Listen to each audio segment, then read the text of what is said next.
Imagine a moment when your mind is no longer bound by the noise of the world.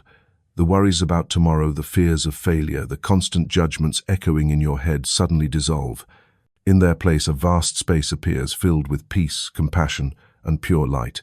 This is the mind of Christ, a dimension of consciousness where you no longer live in the shadows of trivial worries, but breathe in a sacred rhythm and see through the clear eyes of the soul. The world teaches you to worry in order to survive, to compete in order to have worth, to defend yourself in order not to be hurt. From childhood, you have been trained to live within that spiral, study, to be accepted, work, to be recognized and run, so you are not left behind. But the more you run, the more exhausted you become. The more you struggle, the wider the emptiness within grows.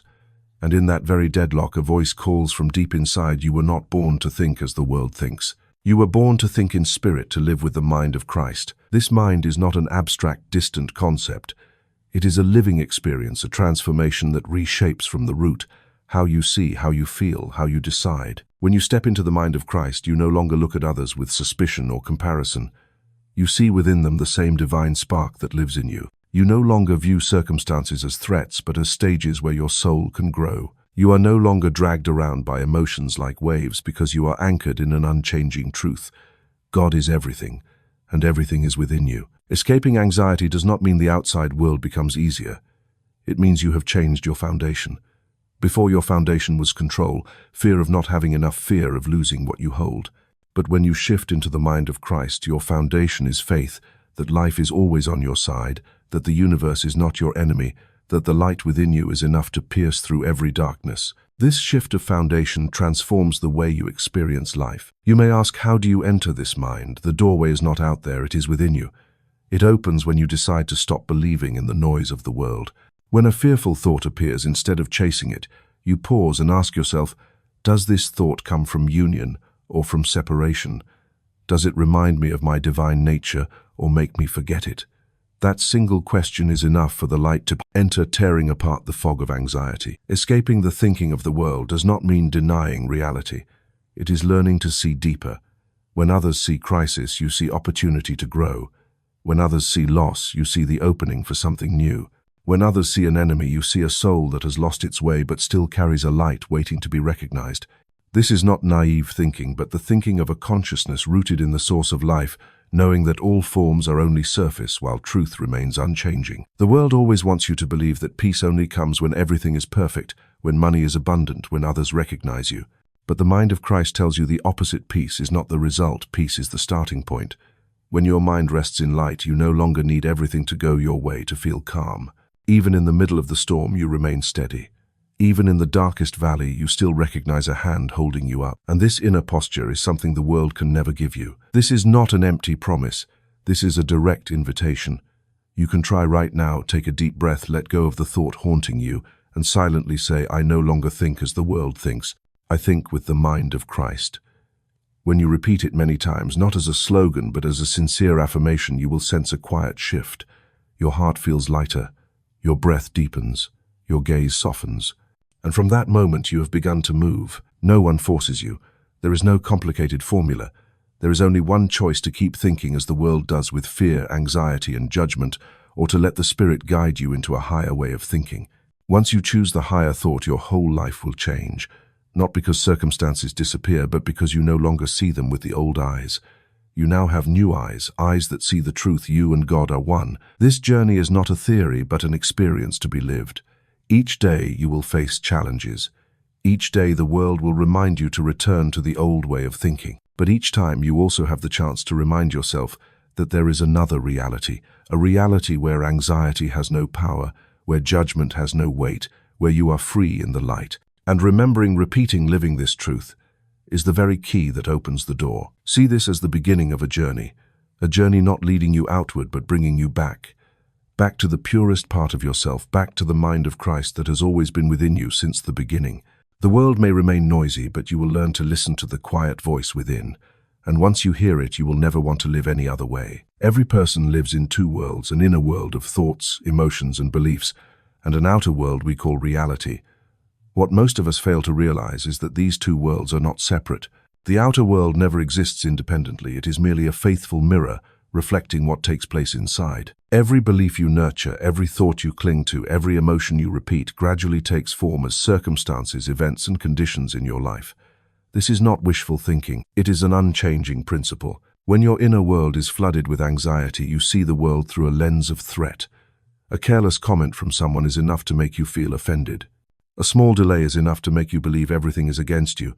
On the other hand, when your inner state is clear and peaceful, the same circumstance becomes a lesson, an opportunity, even a disguised blessing. The world has never changed, only your perception has, and that shift transforms the entire picture of your life. Recall the days when you were joyful, full of energy. The world seemed to open up, people were friendlier, work went smoother, events flowed effortlessly. Now compare that to the days your mind felt heavy. Even walking the same street, seeing the same familiar faces, everything seemed grey and cold. It wasn't the world that changed, it was you. The mirror only reflects the color you project onto it. This is why so many people try to change their outer circumstances but still fail. They want a different career, a better relationship, a healthier body, but they hold on to old beliefs. I'm not good enough. I don't deserve to be loved. Life is inherently unfair. The mirror never reflects something new when the light source remains the same. If you want the picture out there to change, you must first change the picture within. The law of reflection is not biased. It doesn't care what you think in a moment of inspiration or fleeting mood. It faithfully records and reflects the thoughts you repeat, the deep vibrations you nurture daily. A fleeting thought of fear is like a passing cloud, but a deeply rooted belief in lack will continuously draw in situations that confirm that lack. A prayer for peace means nothing if immediately after you keep feeding judgment and anger. The universe doesn't listen to your words, it listens to the true rhythm resonating in your heart. So, if you want to see change, you cannot stop at reactive external actions. You must begin by observing your inner world. What do I believe about myself? What do I believe about life? What am I feeling every day? These questions are like keys that help you see the mirror clearly. Only when you dare to face them will you understand why certain circumstances repeat, why the same kind of challenge returns in different forms.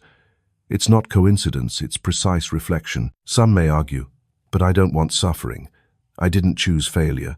True, you didn't choose it with your conscious mind, but you chose it with your hidden beliefs. A mind constantly fearing loss is actually planting seeds of loss. A heart that remains closed in suspicion is actually inviting relationships that betray. A person who feels insecure about their self-worth is in truth attracting situations that continue to make them feel small. This is not punishment, it's simply the exact operation of the law of reflection. The good news is that the same law also hands you the key to liberation. If the outside only reflects the inside, then changing your inner state will inevitably change your life. When you replace anxiety with trust, the reflection changes. When you replace judgment with gratitude, life's face softens. When you replace fear with love, the world around you becomes a nurturing space. Not because someone else changed, but because you changed first. You can start simply with a small decision. Instead of beginning your day in a rush and stress, you choose to begin in stillness with a thought that affirms, I am safe, I am loved, I am guided. Then you hold that thought, nurture it, and let it flow into every small action of the day. In doing so, you've planted a new seed in your mind. The mirror out there will reflect that seed, maybe not instantly, but surely. See every circumstance in your life as a classroom. Each difficulty is not here to defeat you, but to show you which outdated thought needs transformation. Each joy is not just a reward, but also a sign that you are reflecting the true essence of yourself. When you understand this, you will no longer see life as a series of random events, but as a book you are writing with every line of thought. The law of reflection excludes no one. Everyone lives within it, whether aware of it or not. The conscious use the law to build. The unconscious are driven by it. The only difference is awareness. Once you choose awareness, you reclaim the power to turn things around. You can stop the old loop, begin a new one, and shape a reality that truly reflects the light within you. Remember, the outer world is just a mirror. If you see darkness, don't try to wipe the mirror, light up your inner world. If you see cracks, don't blame the glass, heal what's inside. And once that light has been rekindled from within the mirror, will reflect a new image, not a life of anxiety and resistance, but a life of unity, peace, and freedom. People often believe that to change their spiritual life, they need to find a new religion, a new ritual, or a new set of doctrines. But the truth is, external shifts are never enough to set you free. You can change churches, change how you pray, change the names you call God, But if inside you still carry the same old mind filled with anxiety, judgment, lack, and fear, then your life will continue to repeat the same old cycles. True conversion is not found in outer forms, but in the renewal of the mind. The old mind is the root of every chain. It makes you believe you are separated from the source, that your worth depends on external validation, that you must carry guilt, shame, and fear. That mind is like a dusty mirror clouding the divine light that is always present. True conversion is the process of wiping away that dust, not to become someone new, but to return to the radiant essence that has always been within you. This conversion does not require elaborate rituals. It begins with a very simple shift, changing the way you think. Every action, every word, every choice in life begins with a thought. When the thought changes, the action changes naturally. When the belief in your heart transforms, your outer circumstances shift as well. A mind rooted in lack will lead to a life of lack. A mind that nurtures judgment will give rise to tense relationships.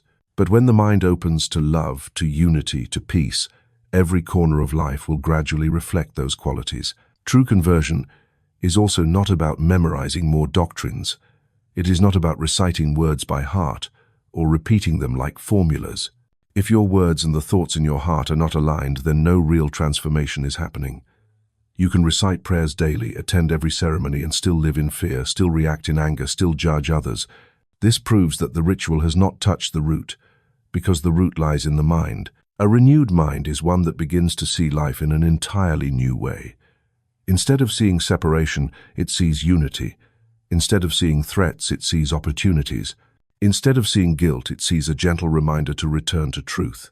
To renew the mind is to stop thinking the way the world teaches and begin thinking in the way your soul has always known. This is the true meaning of the teaching: be renewed in the spirit of your mind. True conversion is a silent yet radical turning point. Silent because it needs no noise, no outward proof, yet radical because it requires you to let go of deeply rooted mental habits. The old mind is used to reacting in fear, used to comparing to find self-worth, used to living in impatience and judgment. True conversion is daring to say, I no longer think this way. I choose a new mindset. I choose to see through the eyes of the Spirit. Many think of conversion as a single event, but in truth it is a journey. No one is renewed overnight. It is a daily, hourly process of watching your thoughts, recognizing which voice belongs to the world and which one comes from the soul. And each time you choose the soul over the ego, you take another step forward.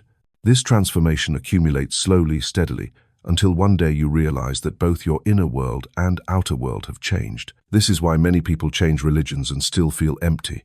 They have changed the outer layer, but not the inner foundation. True conversion does not ask you to abandon your old religion or take up a new one. It asks you to change your way of thinking.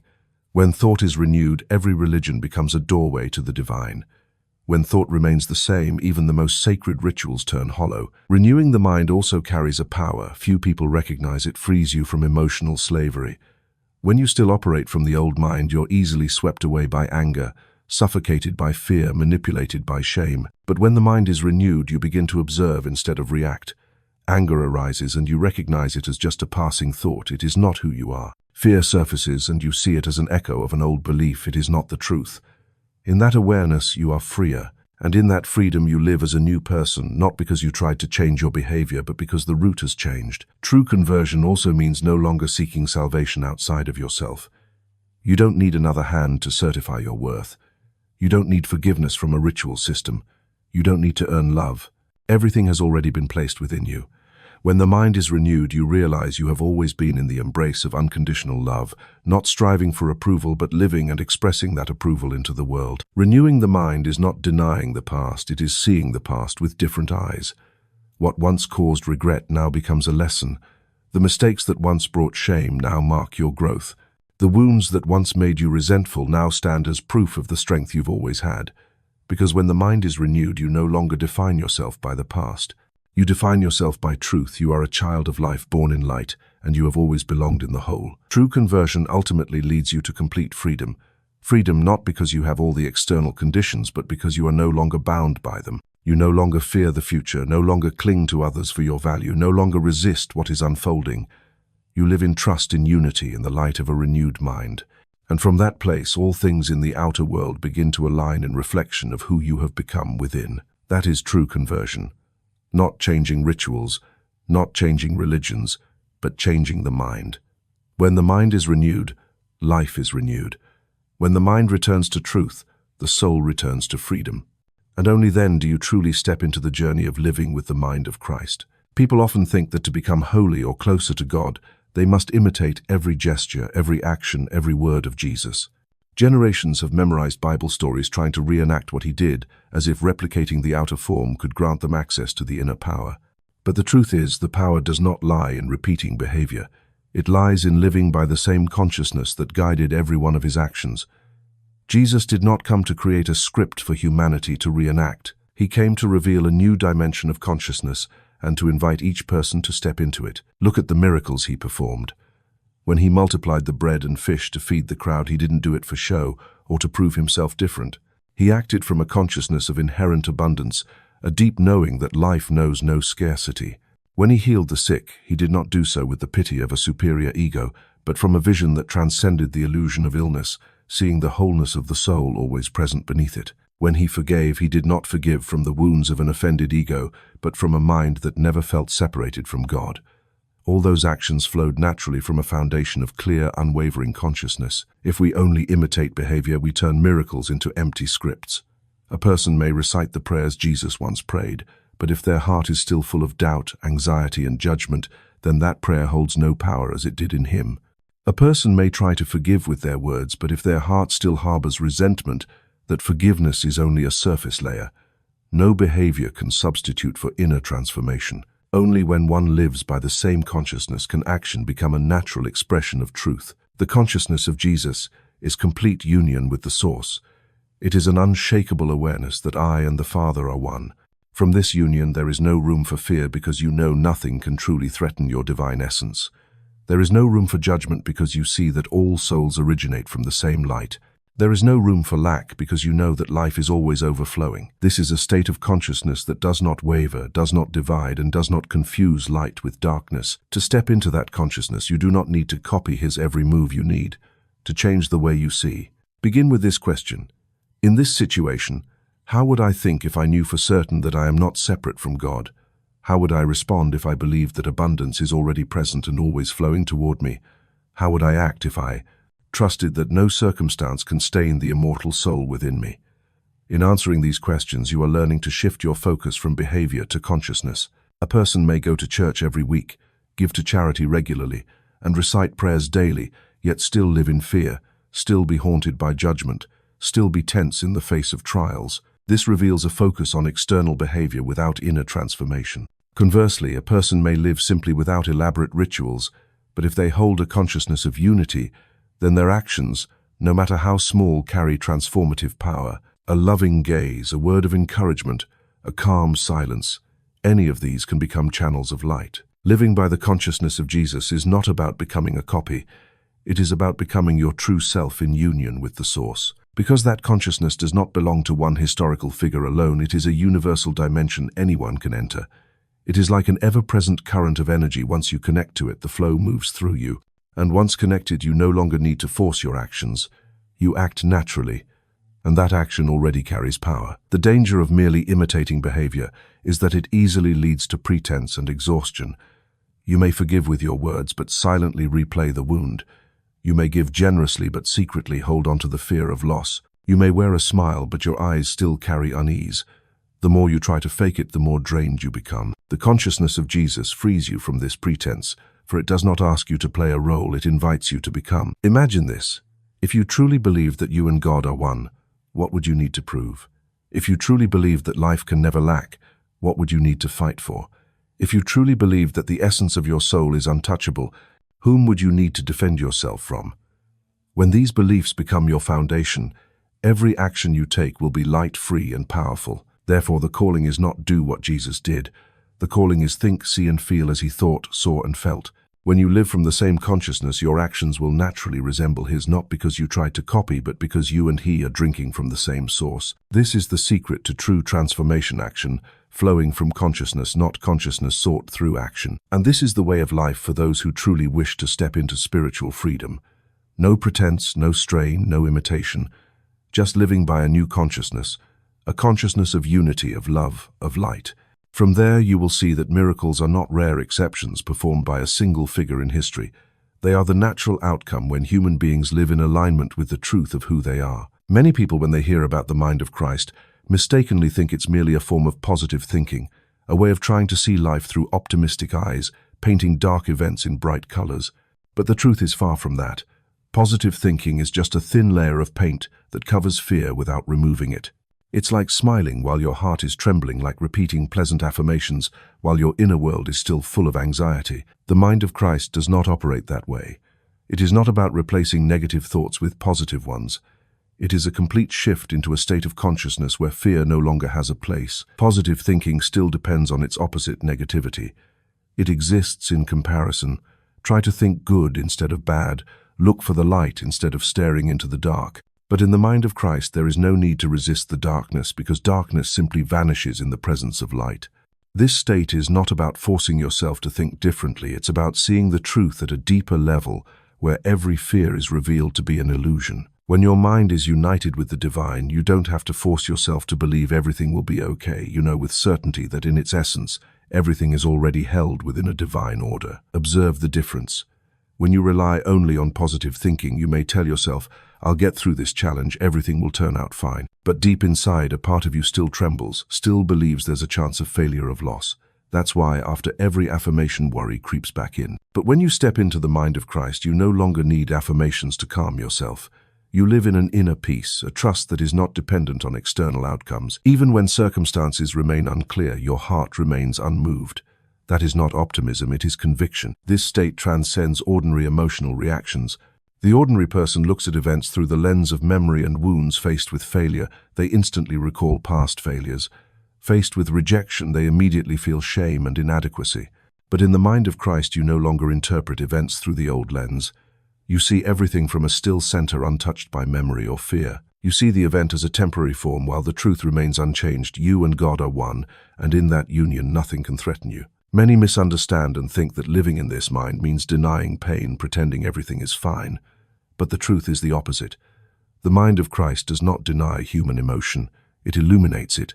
When anger arises, you recognize it, but you don't let it rule you. When sadness wells up, you don't suppress it, nor do you let it drown you. You stand in awareness, allowing the light of consciousness to shine through each layer of emotion, and in that light, fear dissolves. This is the true power, not avoidance but transcendence. Positive thinking can help you cope momentarily, but only the mind of Christ can transform your life at the root. Because in that state, your confidence is no longer built on circumstances, it's grounded in union with the source. You no longer cling to belief through outcomes, but live from the unwavering trust that goodness is the only law of life. This is why Jesus could sleep peacefully in the storm, stand calmly before hostile crowds, forgive, even while being crucified. He did not rely on fragile hope. He lived from a consciousness untouched by fear. Try applying this to your own life. When facing a crisis, the worldly mind typically reacts with fear, judgment, resistance. Positive thinking will try to overlay it. It'll all be okay. But the mind of Christ takes you in a different direction. You breathe, you pause, you remember that truth is not found in the form of the event, but in the light that upholds you. You no longer ask, "What will happen if I fail?" You ask, in this moment, "What truth is the Spirit inviting me to see?" And that answer pulls you out of the spiral of fear. This fearless state is not reserved for saints. It is the spiritual inheritance of every human being. Every time you choose love over fear, you are stepping into it. Every time you choose trust over control, you are opening the door to it. Every time you choose forgiveness over judgment, you are aligning your mind with the mind of Christ. And those small choices accumulate, leading to a great transformation. You begin to live on a different frequency, where the world no longer has power over you. This is the fundamental difference. Positive thinking still relies on the ego's effort to suppress fear, while the mind of Christ is the surrender to truth, allowing fear to vanish on its own. It's like trying to sweep away darkness with a broom. That's positive thinking. But when you turn on the light, darkness disappears naturally. That is the mind of Christ. Once the light is on, there is no longer a struggle, and in that peace you find freedom. Not freedom because everything goes your way, but because you are no longer enslaved by fear. No longer afraid of loss, you are free to love. No longer afraid of failure, you are free to create. No longer afraid of judgment, you are free to live authentically. This is the greatest gift the mind of Christ offers, not a layer of false optimism, but a life beyond fear, rooted in truth and overflowing with light. Every human being lives in a silent tug-of-war. On one side is the carnal mind, on the other, the spiritual mind. These two ways of thinking create two ways of seeing, two ways of living, and two completely different realities. They are not just theoretical concepts in books. They appear in every small daily choice. How you respond to fear, how you act when offended, where you place your trust when facing the future. It is in those seemingly ordinary moments that you reveal which mindset you are living by. The carnal mind is not the physical body. It is a type of consciousness rooted in separation, believing you are cut off from the source, that life is a battle for survival, that everyone is a rival, and the world is filled with threats. From that belief it sees lack where there is abundance, guilt where there is innocence, threat where there is opportunity. This mind operates through fear, comparison, competition, and a constant obsession with the feeling that I am not enough. Notice what happens when the carnal mind leads. You get angry, easily feel offended quickly, and get pulled into cycles of winning and losing. You wake up worrying about the future, calculating every step as if the world is lying in wait to strike you down. Even in success, you remain anxious, fearing the loss of what you've gained. This is a stressful way of living, always defensive, always trying to prove your worth. And the tragedy is, the more you defend, the more peace you lose. The more you try to prove, the emptier you feel. In contrast stands the spiritual mind. This is a state of unified consciousness, knowing that you are not separate from God, that the life flowing through you is the same life sustaining the entire universe. From that belief, you no longer need to fight or defend, because you realize no one can truly take away your inherent worth. The spiritual mind is not naive, but it is fearless. It knows that everything the eyes see and the ears hear is only a temporary form, while truth remains unchanging. When you live by the spiritual mind, you enter a different kind of peace. You no longer need to cling to the future because you trust the wisdom of the source will always guide you. You no longer react to offense because you understand that your value is never shaken by another's words. You no longer fear lack because you are certain that abundance is the law of life. This peace is not the result of your circumstances, it is the foundation you carry into every circumstance. What's striking is that both minds can look at the same situation and interpret it completely differently. The carnal mind sees crisis, the spiritual mind sees an opportunity to grow. The carnal mind sees an enemy, the spiritual mind sees a soul that has lost its way. The carnal mind sees loss, the spiritual mind sees a door opening to something new. The difference is not in the event but in the lens. And the lens you choose determines whether life feels like hell or heaven. You might ask, how do I tell the difference between these two ways of thinking within myself? Very simply, observe the quality of your thoughts. If a thought arises with urgency, worry, or a sense of threat, that is the carnal mind. If a thought arises with clarity, peace, and gentle guidance, that is the spiritual mind. The carnal mind is always noisy, hurried, and comparative. The spiritual mind is calm, steady, and does not need to argue to prove anything. This choice is not merely philosophical. It directly affects your health, your relationships, and your inner peace. A person who lives for a long time under the carnal mind is often tense, with an exhausted nervous system and a body prone to illness. In contrast, someone living in the spiritual mind tends to carry harmonious energy with a body naturally nourished by inner peace. Relationships also reflect this. A person full of fear often attracts conflict, while one in union with the divine tends to radiate calm, comforting those around them. The world often teaches you to use power to win, fear to control, and competition to advance. But the spiritual mind shows you another path. True power comes from union, from love, from realizing that you are not a lost individual but a part of the whole. That power does not need noise, it is enduring. No one can take it from you because it is not dependent on external conditions. To shift from the carnal mind to the spiritual mind, you don't have to force yourself to eliminate all old thoughts immediately. Just begin with one simple act. Observe and choose again. When a fearful thought arises, pause and ask yourself, does this thought separate me from truth or bring me closer? If it comes from separation, you have the right not to accept it. You can gently say, I choose to think with spirit, not with fear. Repeating this choice over time will reshape your entire mindset. Also remember that the carnal mind is not an enemy to be defeated. It is just a habit, a pattern of thinking based on forgetting. When you shine the light of awareness on it, the habit dissolves. You don't need to resist it, only recognize it and release it. Just like darkness doesn't need to be fought, it only needs to be replaced with light. Ultimately, recognize this truth: you are not destined to live by the carnal mind. You were created to live by the spiritual mind.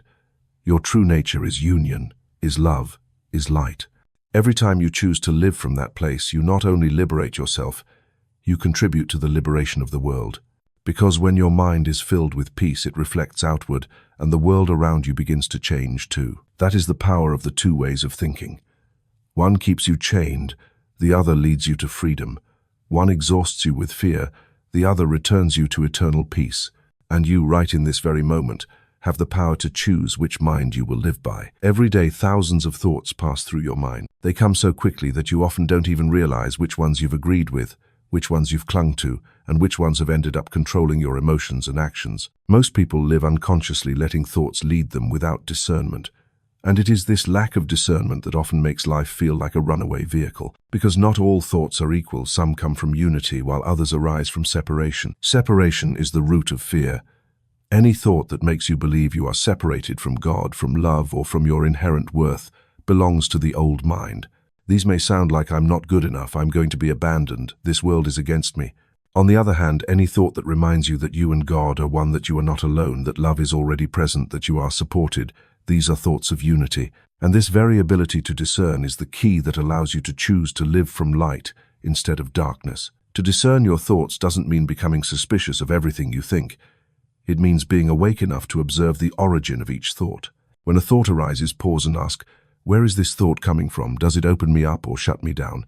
Does it lead me toward peace or pull me into fear? Does it remind me I am a child of life or make me feel like a lost soul? That question becomes the flashlight that helps you see where you're standing. With practice, you'll begin to notice that some thoughts are very subtle. They appear reasonable on the surface but are rooted in separation. For example, I have to be better than others to be recognized. It sounds like motivation, but behind it lies the belief that you are not enough, as you are, that your worth must be proven.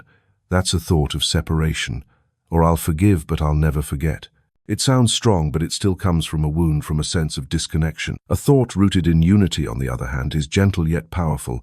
I have always been loved. No one can take away my worth. We all come from the same source of light. Choosing unity over separation is not a slogan. It is a mental practice of repeated choices. Every time you choose forgiveness over judgment, you are choosing unity. Every time you choose trust over control, you are choosing unity. Every time you choose love over fear, you are choosing unity.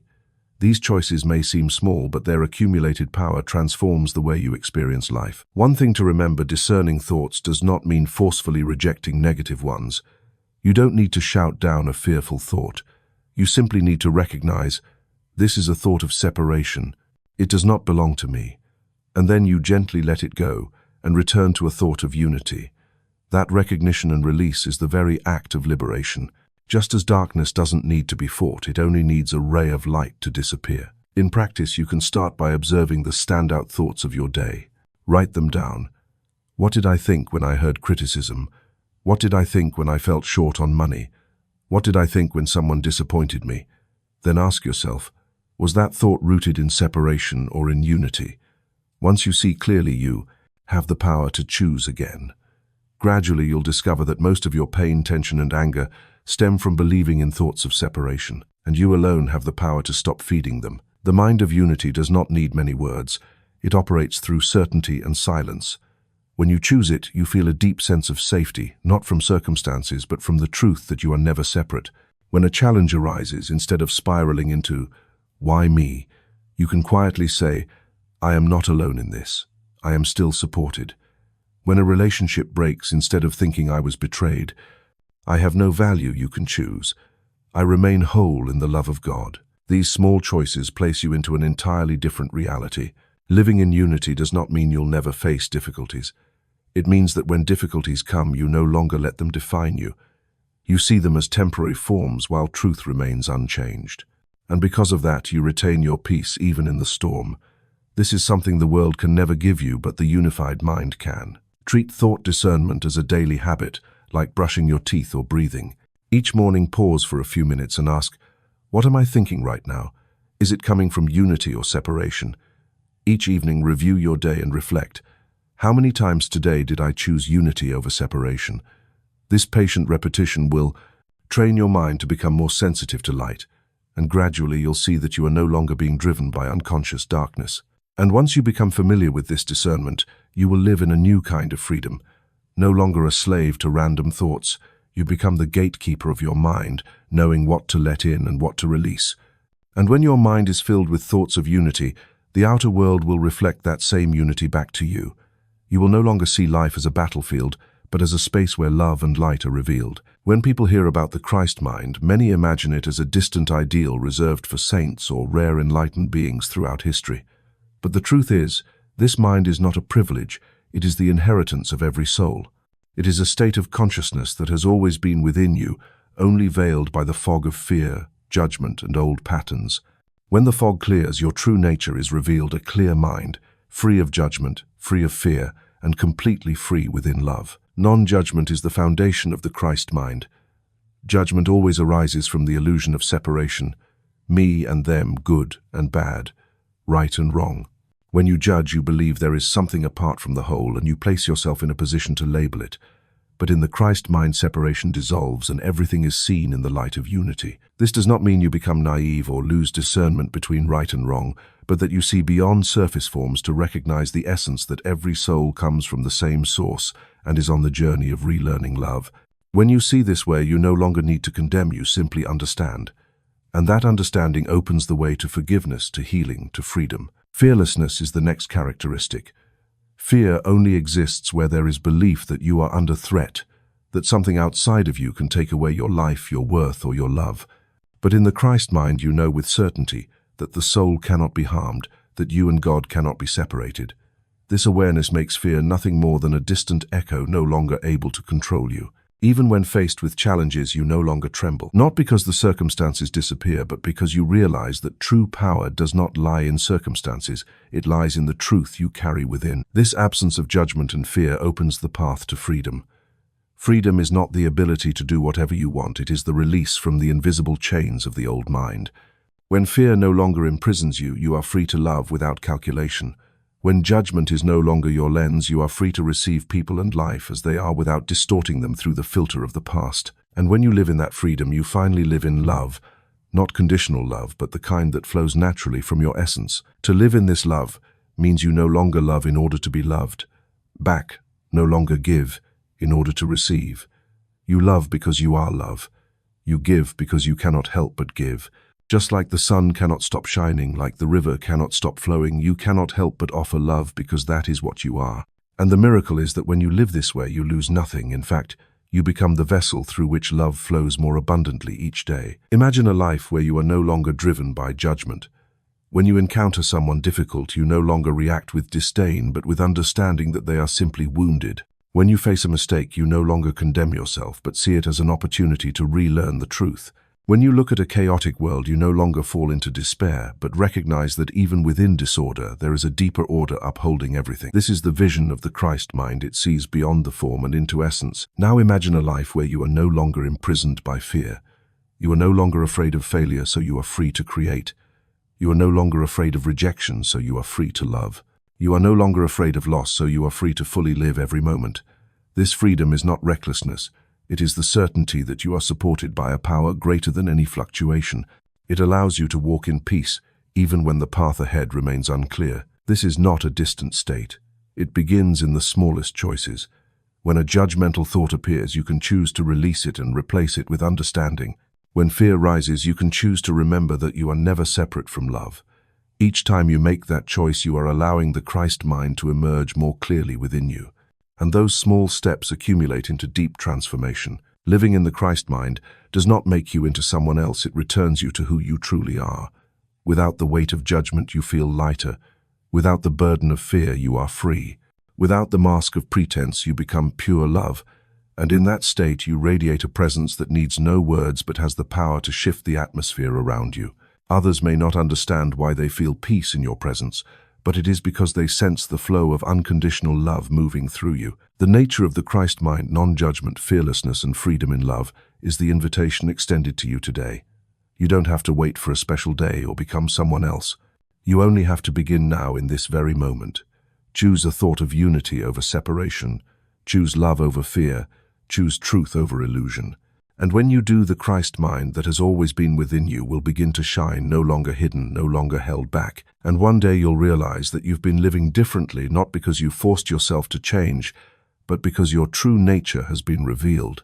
And in that moment you'll see that the free, loving, fearless, judgment-free being that was you all along. For generations, humanity has searched for the kingdom of heaven as a distant land, a reward reserved for the worthy after death, or a mystical realm beyond the reach of earthly existence. Many seek it tirelessly through religion, rituals, and good deeds, believing that the kingdom must be earned through effort or sacrifice. But the deeper truth is that the kingdom of heaven is not a geographical location, nor a distant future. It is a state of consciousness, and that state is present within you right now. When Jesus said the kingdom of God is within you, he was not speaking in metaphor or offering vague comfort. He was pointing to an evident truth. There is a dimension of consciousness that humanity often overlooks, yet it is always present. It is the place where your soul is one with God, where unconditional love, unshakable peace, and complete life reside. The kingdom does not need to be built, it only needs to be recognized. And that recognition does not depend on where you are, who you are, or what you've done. It depends on whether you're willing to let go of the illusion of separation and return to truth. In the old mindset, you often believe that happiness lies in the future when you achieve this goal, escape that hardship, or find someone who truly loves you. But the kingdom of heaven is never a someday. It only exists in the now. As long as you postpone happiness for an external condition, you are turning your back on the kingdom. Because the kingdom does not come from gaining something more, it comes from realizing that everything is already within. You might ask, if the kingdom is already within me, why do I still suffer, worry, and feel lack? The answer is because you have forgotten and allowed the separated mind to cover it. The kingdom hasn't disappeared, it's just been obscured. Just like the sun never stops shining, but clouds can block your view of it. When the clouds lift, the sun appears again without anyone needing to relight it. Similarly, when fear, judgment, and illusion are released, the kingdom within you naturally reveals itself. Recognizing the kingdom does not require you to abandon everyday life. You don't need to retreat into the mountains or give up your family or job. The only thing that needs to change is your way of seeing. When you stop searching for the kingdom outside and turn inward, you begin to notice subtle yet clear signs. It might be the peace you feel while sitting in silence. It might be the gratitude that wells up as you watch a flower bloom. It might be the ease in your chest when you stop judging others. In those moments, you are touching the kingdom. Living in the kingdom means living in unity. You no longer see others as strangers, but as part of the same source of life. You no longer view events as random, but perceive the invisible hand of divine order. You no longer live to grasp and defend, but to express and embody. And in this state, the things you once worried about begin to lose their grip. You no longer fear loss because you know that nothing is truly lost in eternal love. You no longer fear the future because you know the future is also wrapped in the sacred present. Some think the kingdom must come with outward perfection, no more problems, no more trials. But the truth is, the kingdom does not eliminate challenges, it changes how you experience them.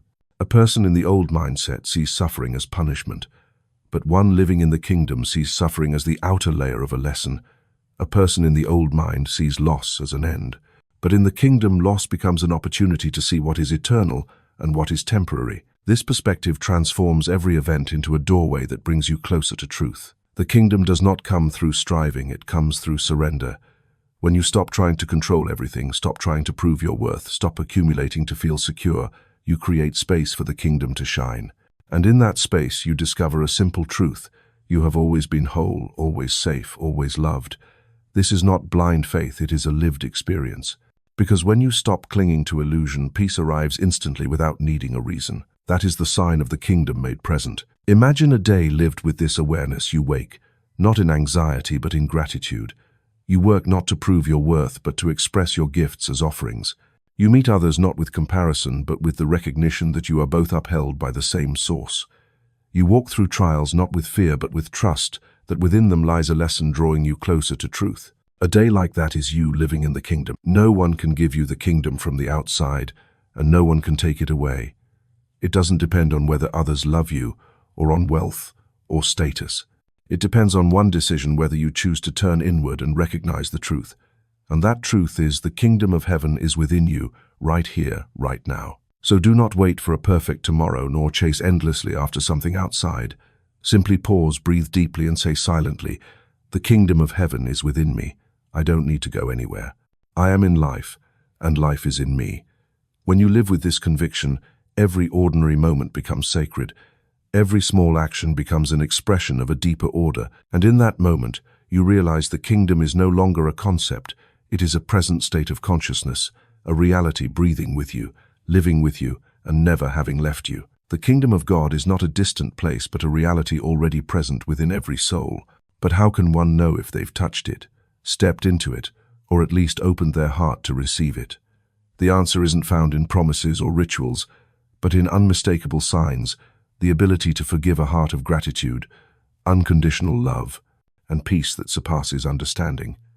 These are not just moral virtues, they are evidence of a new state of consciousness, one that belongs to the kingdom. Forgiveness is the first sign. Forgiveness is not forgetting, nor is it accepting wrong as right. Forgiveness is an act of a spiritual mind, recognizing that no one can truly harm the soul which is untouchable. Wounds only exist on the surface. The essence remains whole. When you forgive, you're not empowering the other person, you're liberating yourself from the chains of the past. One who doesn't know the kingdom holds on to resentment as proof of justice. But one who lives in the kingdom forgives because they understand that love has no enemies. Forgiveness is freedom, and only a free mind can enter the kingdom. Gratitude is the next sign. The worldly mind focuses on what's missing, while the spiritual mind sees the abundance that already is. Gratitude doesn't mean everything is perfect. It means that no matter the circumstances, you find something to cherish. A grateful person doesn't live in illusion, but in the truth that life is a gift and each breath is a chance to witness grace.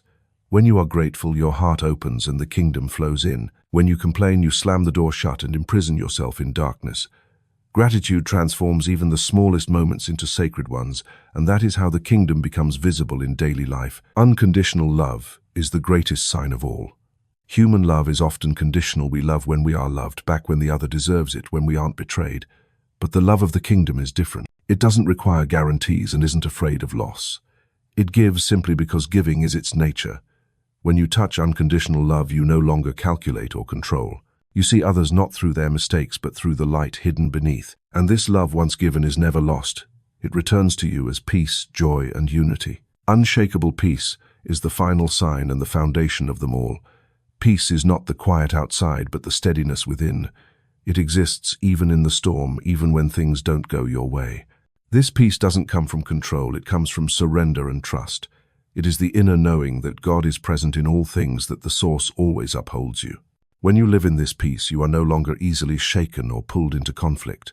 And that peace itself is proof that your mind is resting in the kingdom. These signs are not abstract theories, they can be tested in daily life. Ask yourself, when someone hurts me, how do I respond? When I wake up, is my mind filled with anxiety or gratitude? When I love, do I love with conditions, or do I love because it is natural? When I face challenges, do I tremble or do I hold on to inner peace? These questions are not meant to judge you, but to show which mind you are living from. Every time you choose forgiveness, gratitude, love, and peace, you are choosing the kingdom. The beautiful truth is that these signs don't have to be perfect right away. No one loves unconditionally overnight. No one forgives completely in a single decision. But every small effort matters. Every time you let go of resentment, you open the door a little wider. Every time you whisper a word of thanks, you light another candle in your soul. Every time you love without expecting anything back, you plant a seed of the kingdom, and each seed over time becomes a garden filled with light. Forgiveness, gratitude, love, and peace, these four signs, are not just personal virtues, but vibrations that spread. When you forgive, you inspire others to lay down their burdens. When you are grateful, you remind the world that life is a gift. When you love, you become a channel through which love flows into the world. When you are at peace, you become a refuge where others remember their own calm. In this way, living in the kingdom not only transforms you, it transforms your entire environment. And it is in everyday life that these signs affirm the kingdom's presence. You don't need a sign in the sky or a miracle from afar. The miracle is when you forgive, where hatred was expected. The miracle is when you are grateful even in lack. The miracle is when you love without fear of losing. The miracle is when you remain at peace amid chaos. These miracles are not loud, but they are enduring. And each small miracle confirms that the kingdom is truly within you. Finally, remember this, the kingdom is not a final reward for those who are good enough, but a reality always available to anyone willing to let go of illusion. Forgiveness, gratitude, love, and peace, these are the doors, and the doors are always open. You don't need to wait for someday, you can step in today. All it takes is a choice. Right now, forgive an old memory, be thankful for something small, love without waiting, and hold peace in your heart. In that very moment, the kingdom is present. There is a doorway connecting the human soul to eternal life, but this doorway isn't made of wood or iron, nor is it located in some distant place. It lies within you, and the key to unlock it is thought, not just any thought, but those that have sunk into the heart, merged with emotion, and become a living frequency. The ancients once said, "As a man thinks in his heart, so is he." This is not just a moral teaching, it is a spiritual law. You think thousands of things every day, but not all of them have the power to shape your life. Some thoughts come and go like the wind, leaving no trace. But there are also thoughts that repeat over and over, that you feed with emotion, that you believe in, that you resonate with, and these are the ones that become reality. A thought only becomes creative when it doesn't stop at the mind, but sinks into the heart, turning into belief and emotion. That is when it becomes a seed planted into the soil of the universe. Many people tell themselves, "I believe in abundance," yet their hearts still tremble from fear of lack. As a result, their lives reflect that fear, not their words. Others say, "I believe in love," but deep down they still fear abandonment. The universe does not respond to declarations, it responds to the actual vibration you carry within. And that vibration is the fusion of thought and emotion. This is why you can repeat a positive affirmation 1,000 times and still see no change in your life. Because the affirmation remains in the mind while the heart is still filled with doubt. A thought only gains power when it is felt as real. When you imagine a new truth and allow yourself to emotionally enter it, you create a frequency. And that frequency attracts, arranges, and shapes the external reality. Thinking in the heart means letting a thought go through a process of absorption. It begins with awareness. You choose a thought rooted in life, unity, love. Then you nourish it with attention, allowing it to gradually sink deeper. Then you allow yourself to feel it as truth, peace, as if it already exists, love as if it's already present, abundance as if it's already overflowing. At that point, the thought is no longer theoretical, it becomes a living, internal reality. You may have experienced this without even realizing it. When you worry excessively about something, you're not just thinking, you're feeling. And the more you feel it, the more you believe that something bad will happen. And before long it does. This is a negative example, but it shows the power of thinking in the heart. On the other hand, when you truly believe and feel something good, the universe responds in the same way. The problem is that humans often allow fear to sink into the heart, while hope stays only on the lips. So how do you practice thinking in the heart? The first step is stillness. In stillness, you can notice which thoughts are occupying your mind. You don't fight them, you simply observe and choose. Then you pick a thought aligned with truth. I am supported, I am love, peace belongs to me. But instead of merely repeating them like slogans, you close your eyes and visualize, feel those thoughts as real. You imagine life scenarios that reflect them. You let your heart vibrate with that sensation. And gradually you find you no longer have to try to believe, you truly do believe. Thinking in the heart does not require you to force emotion. It only asks that you let go enough to allow a new truth to sink in. When you release your attachment to fear, peace naturally arises. When you let go of judgment, love naturally flows in. You don't need to strain to create, just open to receive. And once thought and emotion have fused, it becomes a true prayer, a prayer not of words but of the soul's vibration. This power explains why Jesus often said, "Believe that you have received and it will be yours." Not wait to receive and then believe, but believe as if you have already received. That is the secret of thinking in the heart. When you believe as if it's done, your emotions change. And when your emotions change, your vibration changes. When your vibration changes, so does your reality. This is not magic, it is law. Let's try a concrete example. If you are sick, the old mind will repeat, "I'm weak, I'm in pain, I can't." But when you think in the heart in a new way, you can choose the thought, "The life force of God is flowing through me." You close your eyes, imagine your body filled with light, feel every cell being renewed. You don't wait to be healed to believe, you believe now, and let that emotion sink deeply. And that very emotion sends a signal to your body, beginning the healing process. Or if you are in lack, you can choose the thought, "I live in abundance." You don't just say it, you feel as if every need is already met. You feel gratitude rise even before you see results. That gratitude is the sign that the thought has reached the heart. And once it's in the heart, it opens doors, opportunities, and pathways you never expected. Most important of all, thinking in the heart is not a one-time practice, it is a way of life.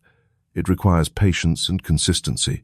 But you will find that the more you practice, the easier it becomes to tell which thoughts have truly taken root in the heart and which remain stuck in the mind. And the more thoughts that reach the heart, the more your life transforms. Finally, remember this: the reality you're living today is the result of the thoughts you thought in your heart yesterday. And the reality you'll live tomorrow will be the result of the thoughts you choose to think in your heart today. So don't waste this power on vibrations of fear or judgment. Give it to love, to peace, to truth. When you do, you won't just change your life, you'll become living proof of the miraculous power of the kingdom where thought and heart are one, and from that union, new reality is born. All change in life begins with thought, but not everyone understands how to transform thought in a practical and lasting way. People often get swept away by the stream of thoughts, like being carried by rushing water, letting it drag them without realizing they can stop, observe, and choose again. In fact, there is a simple yet profoundly deep mechanism: observe, re-choose, declare, and dwell. These are the 4 steps that lead you out of the old mind of fear and separation into the spiritual mind where peace, power, and truth are revealed. The first step is to observe. No transformation can happen if your mind continues to operate unconsciously. To observe means you step back and look directly at the stream of thoughts flowing through your head without identifying with them, without judging them. You hear the whisper, "I'm not enough, I will fail, no one loves me." Instead of immediately believing it, you simply acknowledge, this is just a thought. The moment you see it as an object, you separate yourself from its power. It's like stepping out of the rain and watching the droplets fall instead of being drenched by them. Observation creates space, and in that space, freedom arises. The second step is to choose again. Thoughts come to you, but you have the power not to keep them. When a negative thought arises, you can release it and choose another one that aligns with the truth of your soul. For example, when your mind says, "I'm lonely," you can re-choose, "I am surrounded by divine love." When your mind says, "I don't have enough," you re-choose, "Abundance is my essence." Each time you re-choose, you are redirecting the course of your life. Your power does not lie in preventing thoughts from arising, but in choosing which thoughts you nourish. This is the power of free will that every human is given. The third step is to declare. When thought is spoken, when it is affirmed, it becomes a stronger seed in the mind. Declaration is not about lifeless repetition, it's about affirming with belief and conscious intention. When you say, "I no longer think as the world does, I think with the mind of Christ," that declaration is not just sound, it is your whole soul aligning with a new truth. When you say, "I am light, I am love, I am peace," you are planting new seeds into the soil of your subconscious, where they will grow and transform your outer reality. Declaration is like laying the foundation for a new house. You clearly define the structure you want to build. The final step is to dwell. This is the step many overlook. After you observe, re-choose, and declare, you must let the new thought settle in and take root. Dwelling is the moment you sit still, breathe deeply, and allow the truth you just affirmed to become a lived experience. Don't rush to the next thought. Don't turn your declaration into an empty slogan. Stay with it. Feel it spread into your heart, soak into your breath, flow through your body. When you dwell in a truthful thought, it's no longer a theory, it becomes a vibration. And it is vibration that creates reality. This mechanism may be simple, but practiced consistently, it can change your entire life. Imagine every time you're caught in anxiety, you observe it. You don't let anxiety define you. You re-choose a thought of peace. You declare clearly, "The peace of God is mine." And then you dwell in that peace until it becomes a true experience. Repeat this process day by day, hour by hour, and you'll find the old mind losing its grip while the mind of Christ rises steadfast and radiant. Observe, re-choose, declare, dwell. These 4 steps are like the 4 breaths of the soul. Observation is the inhale, recognizing what is. Re-choosing is the exhale, releasing what does not belong. Declaration is the inhale, receiving a new truth. Dwelling is the exhale, allowing that truth to saturate the whole body. When you live in this rhythm, you enter a new cycle, the cycle of light and freedom. Remember, you don't need to be perfect to begin. You will stumble. There will be days when old thoughts still dominate. But every time you return to this process, you take one step closer to freedom. Every time you re-choose, you prove that darkness does not have the final say. Every time you declare, you reclaim your true inheritance. And every time you dwell, you make the kingdom real in that very moment. Your outer life will eventually change, but sustainable change only happens when the inner life is renewed. And this mechanism of thought transformation is the path to renewing from the root. It doesn't require supernatural strength. It doesn't ask you to be a saint. It only asks for awareness, honesty with yourself, and faithful practice. Try it today. When a fearful thought arises, pause. Observe it like a drifting cloud. Re-choose a thought rooted in light. Declare it out loud, and dwell in it until your heart believes. In doing so, you'll find that you are no longer the victim of your thoughts, but the master of them. And in that very moment, You are living in the freedom of the Christ mind, where every old thought can be replaced by truth, and that truth shall set you free. For centuries, the word repentance has been cloaked in fear, guilt, and threats of punishment. People often associate repentance with weeping, suffering, carrying shame, and bowing their heads in disgrace. But the Greek root of the word metanoia carries an entirely different meaning. It is not about self-punishment, but a profound transformation in how one thinks, a revolution in the frame of reference of the mind. Metanoia is stepping out of the old mindset, bound by fear, separation, and guilt, and stepping into a new one, a mindset of unity, freedom, and love. Imagine a person looking at the world through dark-tinted glasses. Even if the sky is clear and blue, they still see everything as gloomy.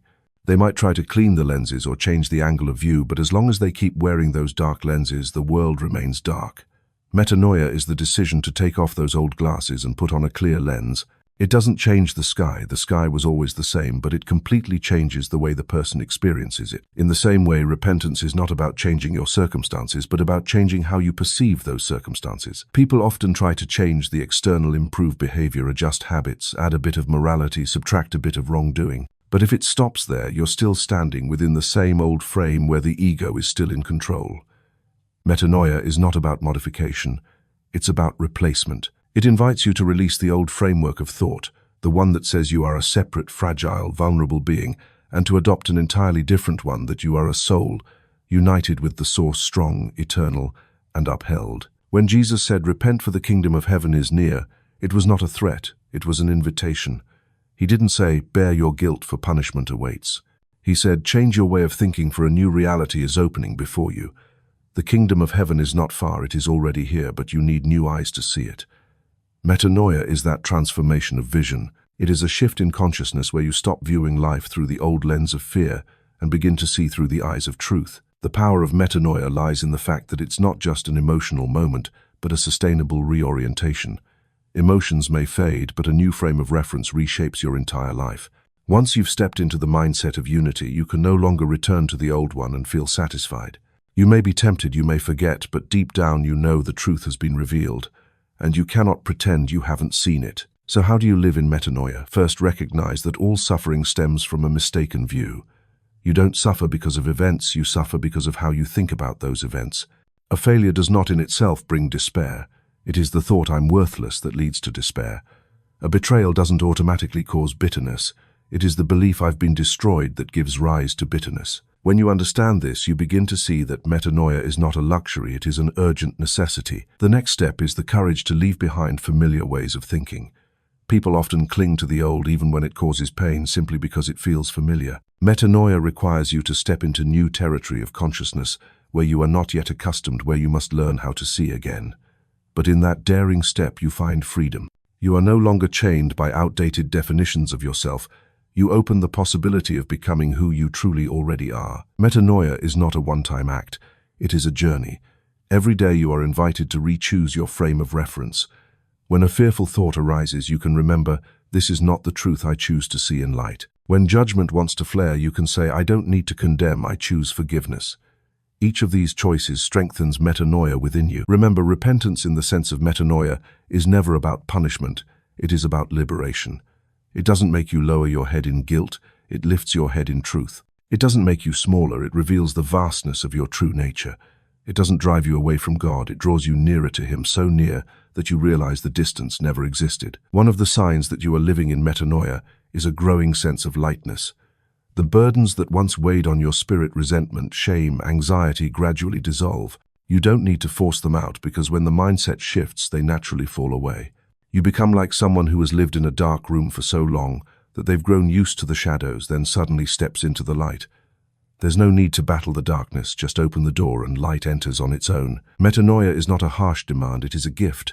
It opens up a new life where the things that once made you tremble become distant echoes, and the things that once bound you lose all their power. And when you live in metanoia, you become living evidence to others that there is another way, that suffering is not destiny, that love and peace can indeed become a daily lifestyle. Let today be the moment you accept that invitation. Don't think of repentance as mourning the past. Think of it as changing the lens through which you view life. Don't think of it as self-punishment. Think of it as self-liberation. Don't think of it as becoming weak. Think of it as returning to true strength.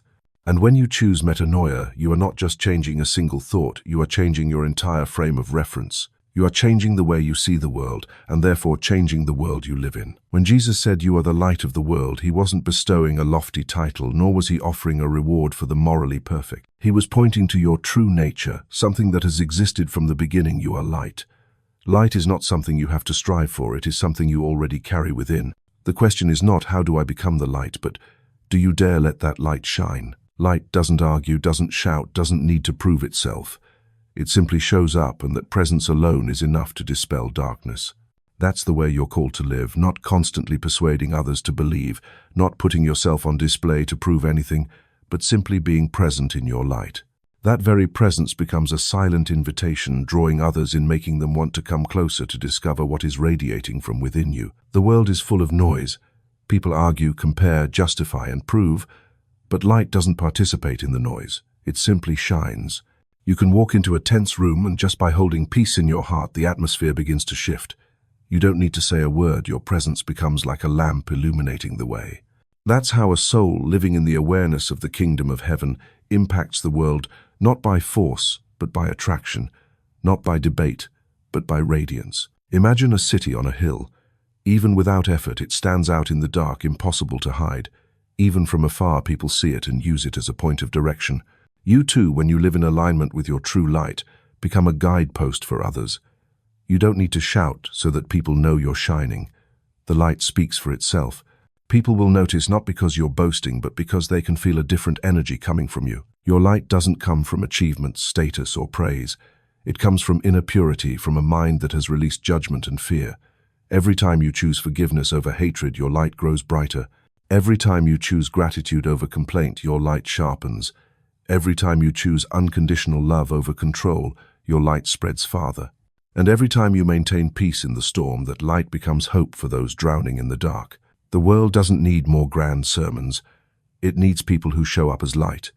A light that listens without judgment. A light that walks humbly.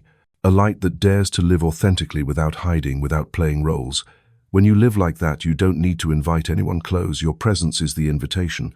Others will sense it and come on their own. Light does not choose where to shine. It doesn't only shine in temples or sacred spaces. It shines in work, in family, in the most ordinary moments. You can be the light when you comfort a suffering friend. You can be the light when you act kindly during a heated argument. You can be the light when you perform the simplest task with love and dedication. Every moment is an opportunity for your inner light to show. Don't think your light has to blaze like the sun to be valuable. A small candle can shatter the darkness in a room. Sometimes just a sincere smile, a warm hug, a timely word of encouragement, these are enough to awaken hope in a soul that's on the edge. Your presence, when it carries true light, always holds more healing power than you realize. But remember, light is not something you create through effort. It is your nature. Your job is not to force yourself to shine, but to remove the layers that have hidden the light. Fear, judgment, shame, the hunger for power. Each time you let go of one of those veils, your light becomes clearer. And at some point you'll realize you don't have to do anything to be light. You only need to be yourself. When you live as light, you not only set yourself free, you inspire others to rediscover the light within them. Because light is contagious. One candle lights another without losing anything. The more you give, the more it multiplies. And this world, so full of fear and division, is longing for people who dare to live as undying flames. So stop waiting for perfect conditions to shine. Don't think you have to be flawless to be worthy. Even with your imperfections, the light is already in you. Let that truth sink in. You are the light of the world. Live with that conviction, and you will see that every action, every word, every moment of your presence becomes a silent invitation for others to also step into the kingdom of heaven. Light is not loud, but it is irresistible. Darkness cannot defeat light, it can only temporarily obscure it. And once you allow your inner light to shine, you'll see that the world doesn't just need light, it is destined to shine, beginning with you. In an ancient prayer, there is a line that millions still repeat each day. Thy will be done on earth as it is in heaven. Yet for many, this line has been misunderstood as a call to passive resignation. People think of God's will as a cruel fate, an invisible hand that can grant blessings or take them away at any moment. They bow their heads in fear, believing they must accept every suffering as a test from God. This misunderstanding causes many souls to live in anxiety, praying yet doubting, hoping yet worrying. But the truth is entirely different. God's will is not a dark destiny, but absolute goodness. When you believe that God's will could bring misfortune, you're projecting onto him the image of human nature, inconsistent, sometimes kind, sometimes harsh at times, loving at times, punishing. But God is not like man. He is the absolute source of love and life. His will cannot contradict his essence. His will is always life, always peace, always wholeness. There is never a moment when God wants you to suffer. Suffering comes only from separation, from mistaken thinking, from the human choice to step outside of union. So why do so many still feel God's will as something frightening? Because they haven't yet distinguished between resignation and union. Resignation is a burden. There's nothing I can do. I just have to endure it. But union with God's will is entirely different. It is the opening of the heart to recognize that goodness is always present, even in the seemingly darkest situations. When you are united with His will, you no longer resist, no longer doubt. You move in harmony with the flow of love and life that has always been supporting you. Imagine a river. A person can swim against it, exhaust themselves, scream, and believe the river is fighting them. But when you stop resisting and let your body flow with the current, you realize the river only ever wanted to carry you toward the ocean. God's will is like that. When your mind resists, you grow weary. When you surrender into union, you begin to see clearly that His will is always moving toward fullness. A clear example of this is the life of Jesus. He never saw the Father's will as a burdensome command. He declared, "I and the Father are one." That wasn't blind obedience, it was perfect union. In that union, He lived with strength, with love, with healing, with forgiveness, even amidst the most extreme trials. When He said, "Not my will, but yours be done," it was not a cry of despair, it was a declaration that absolute goodness still reigns, transcending every fear, even the fear of death. This means that God's will never conflicts with the deepest longing of your soul. On the contrary, His will is the fulfillment of that longing. Every pure joy, every sincere desire, every yearning to live in freedom and love, they are all reflections of His will. It is only when you identify with the selfish ego that you fear God's will might oppose your wants. But when you return to your true nature, you realize that His will and your deepest will are one. Shifting from resignation to union is not a theory, it's a daily practice. Each time you face difficulty, instead of saying, "Maybe this is God's will for me to suffer," pause and ask, "In this situation, what is the goodness I am being invited to see?" Each time you are afraid, instead of thinking God is testing you, declare, "I choose to unite with His will, and I trust His will is always peace." This very practice will transform your entire experience. When you truly unite with God's will, life no longer appears as a string of random events. You begin to see a deeper order at work. You notice that the twists, the closed and open doors are all leading you to something better, even if you don't understand it at the time. You learn to trust, and in that trust you discover peace without condition. This peace does not come from external circumstances being favorable, but from the certainty that God's will, absolute goodness, is always by your side. And in this union, you no longer live in fear of loss, because if God's will is absolute goodness, then even when something leaves your life, it is not an end, it is an opening for something better. You no longer need to cling, control, or wrestle with life. You allow life to unfold, and you walk through it with the confidence that goodness is working in all things. And it is in that moment you'll see the difference between one who merely resigns and one who is united. The resigned bows their head in fear, the united lifts their head in peace. The resigned believes they must carry all suffering. The united sees that suffering is not God's will, and when the mind is renewed, suffering dissolves. The resigned lives in doubt. The united lives in the unwavering belief that light always triumphs over darkness. God's will is absolute goodness. This is not a comforting slogan, it is a truth that liberates. When you embrace this truth, all anxiety slowly melts, all doubt vanishes, all judgment quiets. You begin to live more lightly, love more deeply, forgive more quickly, and trust more fully. That is the life of a soul no longer resisting God but living in union with Him. Let today be the moment you stop resigning and step into union. Don't say "Thy will be done" with fear in your heart. Say it with the conviction that His will is good, and absolutely good. Believe that no other power governs your life but perfect love. And when that belief takes root, you will see your life become a living testament to it. You live, you love, you grow, you shine, not because you surrendered in defeat, but because you chose union. When Jesus said, "Be perfect as your heavenly Father is perfect," many people were left confused. Taken in a worldly sense, it seems like an impossible demand. How can flawed, limited, fragile human beings become as perfect as God?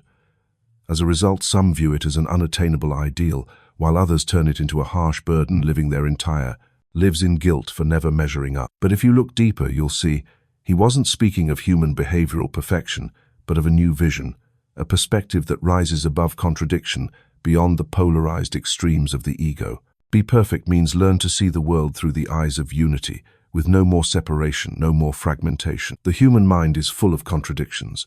We love and hate, believe and doubt, yearn and fear. One part longs for peace while another feeds anxiety.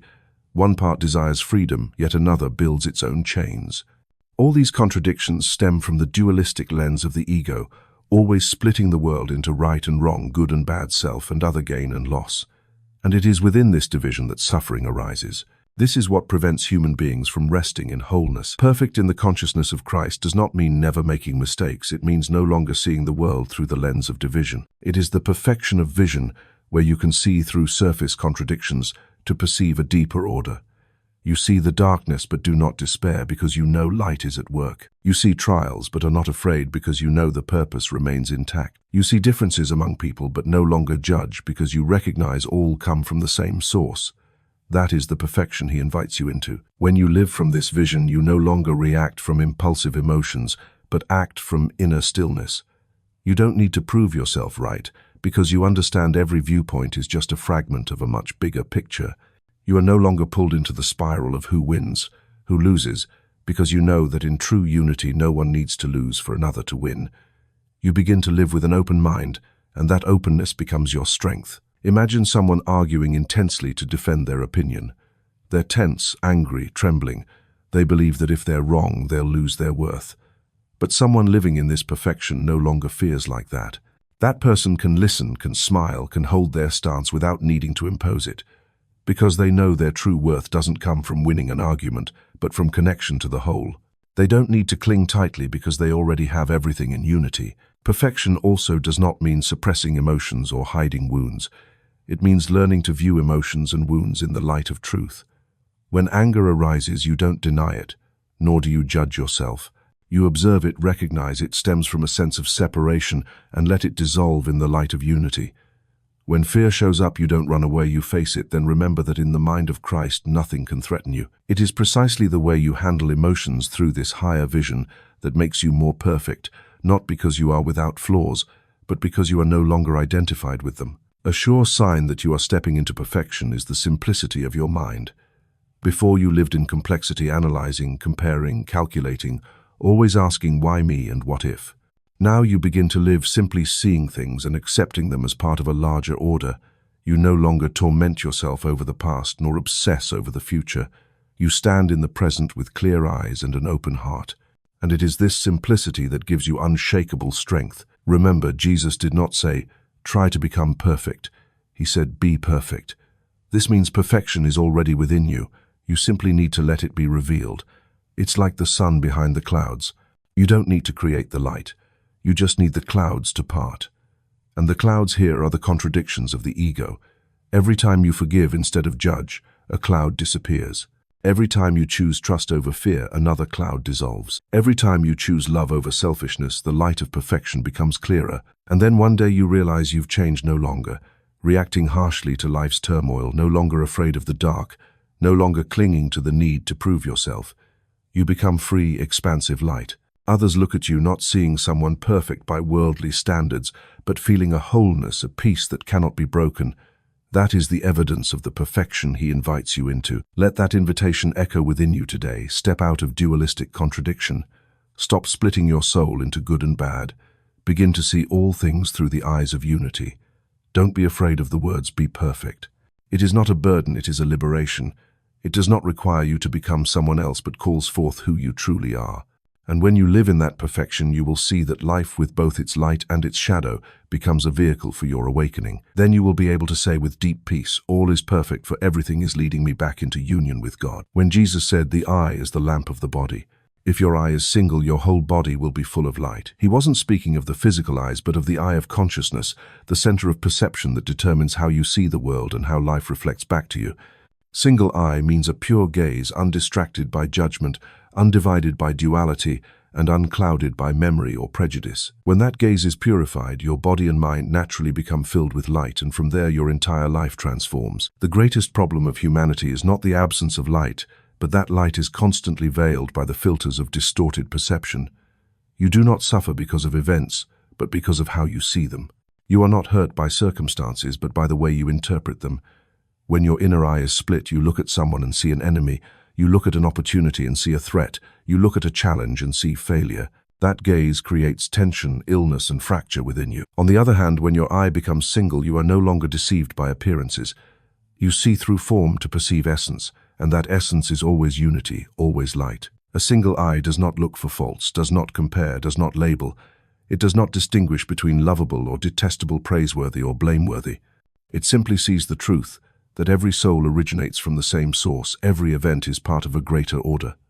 When you see this way, you no longer judge people by their past, nor limit situations to their surface form. You begin to see what lies beneath the shell, and that is the gaze that heals. Because light does not expel darkness by force, it simply shines and darkness vanishes on its own. Think of a person who is ill. The dualistic eye sees sickness, limitation, decline, but the single eye sees the life force still flowing within that person, and with unwavering faith that light can awaken the body's healing power. Think of someone who has erred.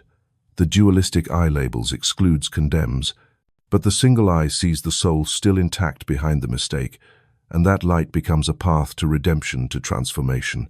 This is how Christ looked at the world, never stopping at the surface, always seeing through to the truth. Purifying perception is not an intellectual process.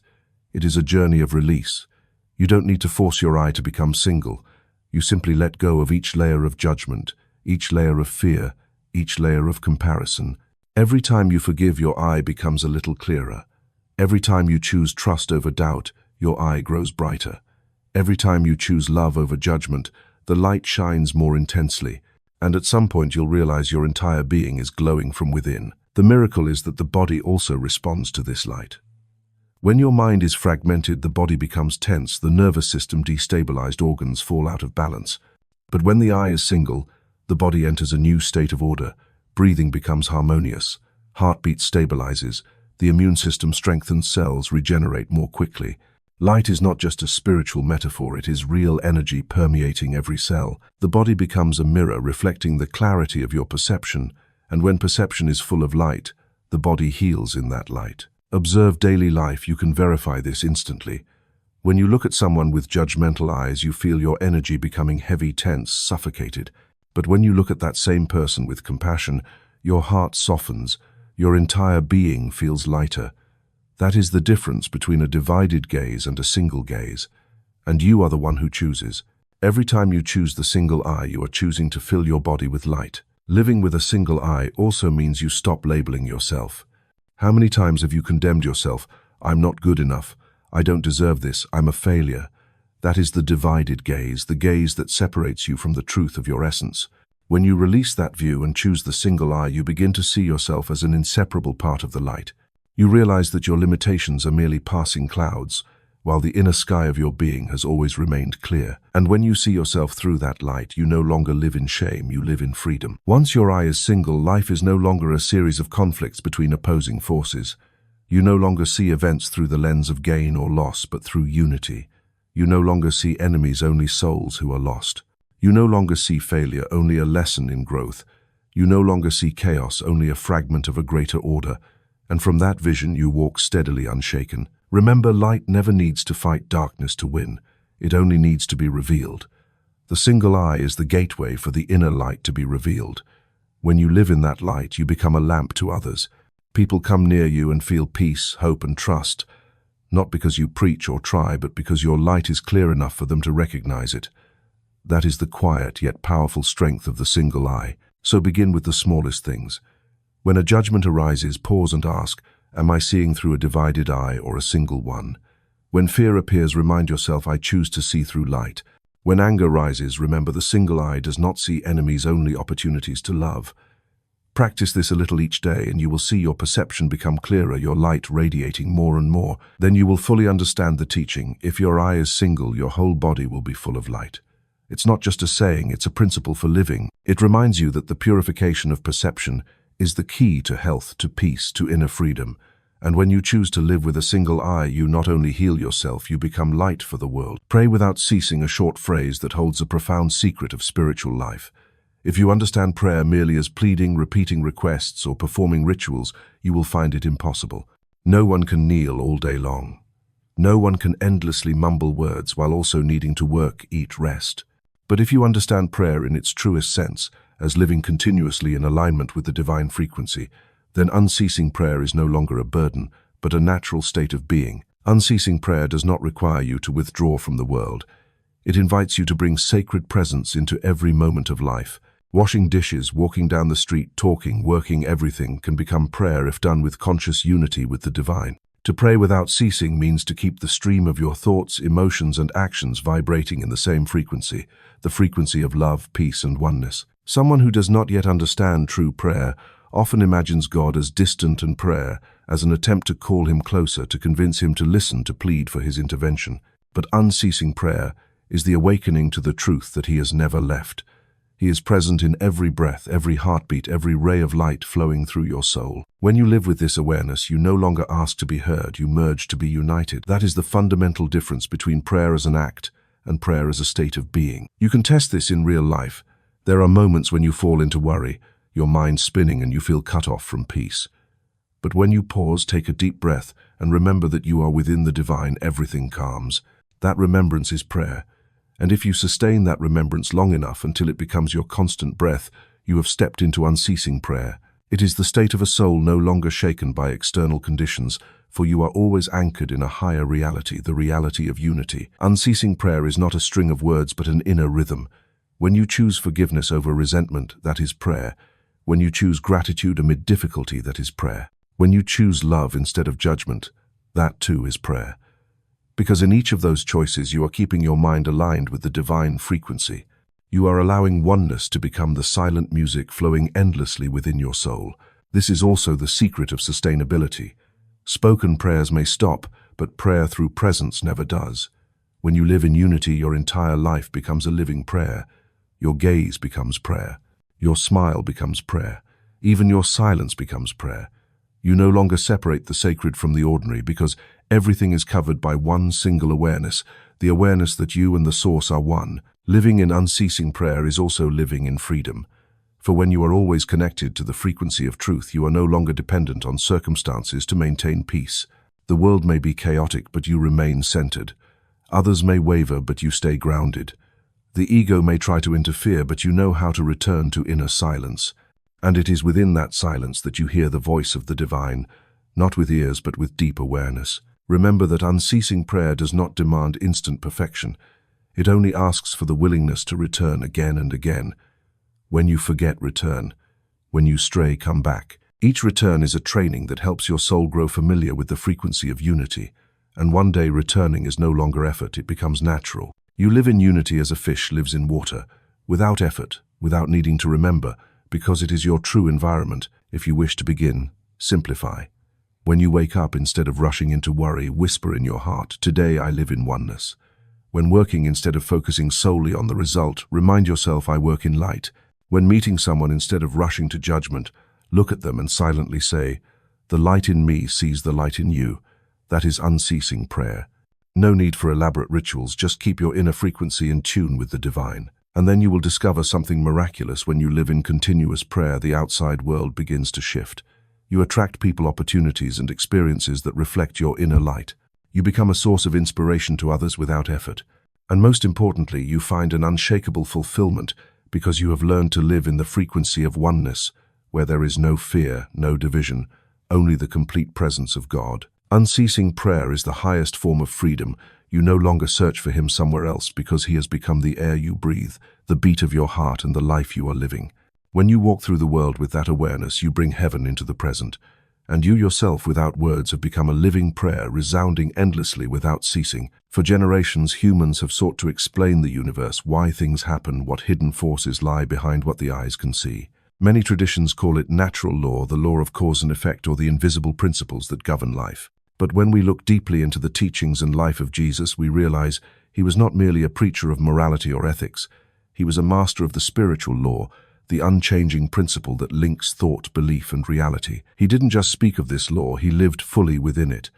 and anyone who walks in his footsteps can see that this law is not theoretical, it is a force operating every second of life. The spiritual law can be summed up simply: what is nurtured in the mind, soaked in emotion, and held firm in belief, will manifest into reality. Thought is the seed, emotion is the water, belief is the light, and life blossoms according to the seed sown. Jesus demonstrated this principle through every action. When he said to the sick, "Your faith has healed you," he did not impart external power, but awakened the law already within that person. When he taught whoever believes will receive, he wasn't granting a privilege, but pointing to the immutable mechanism of consciousness and reality. Look around at life and you will see this law in motion. A person living in constant fear will generate circumstances that reflect fear, illness, stress, conflict.